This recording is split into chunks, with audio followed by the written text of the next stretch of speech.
இரவு ஜெபம். கர்த்தருக்கு ஸ்தோத்திரம். ஏசாயா 45வது அதிகாரம் 11வது வசனம். வருங்காரியங்களை என்னிடத்தில் கேளுங்கள், என் பிள்ளைகளைக் குறித்தும் என் கரங்களின் கிரியைகளைக் குறித்தும் எனக்கு கட்டளையிடுங்கள்.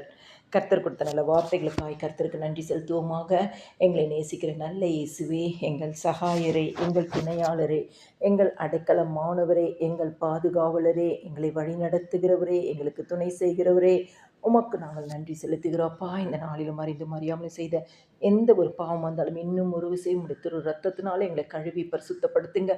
ஒவ்வொரு குடும்பத்தையும் உடைய வருகைக்கு ஆயத்தப்படுத்துங்க. காலைதோறும் உடைய கிருபைகள் புதியவைகளாக இருக்கிறது. ஒவ்வொரு குடும்பத்தையும் கிருபையினாலும் நன்மையினாலும் நீங்கள் நிரப்புங்க இயேசு சுவாமி. கிறிஸ்துக்குள் பிரியமானவர்களே, வருங்காரியங்களை என்னிடத்தில் கேளுங்கள் என்று சொல்லி வேதத்தில் நம்ம வாசிக்கிறோம். உங்களுடைய வாழ்க்கை தேவனுடைய கரத்தில் இருக்கிறது என்பதை அறிய வேண்டும். உங்களுடைய வாழ்க்கையை தேவனுடைய கரத்தில் நீங்கள் ஒப்புக்கொடுங்கள். தேவன் உங்கள் எதிர்காலத்தை அறிந்தவர். ஆண்டவருடைய சமூகத்தில் ஜெபத்தில் விசுவாசத்தோடு போய், ஆண்டவரே, என்னுடைய எதிர்காலம் உம்முடைய கரத்தில் இருக்கப்பா, நீங்கள் நடத்துங்க என்று சொல்லும் பொழுதே கர்த்தர் உங்களுடைய காரியங்களை எல்லாவற்றிலும் ஜெயமாய் நடத்தி தருவார்.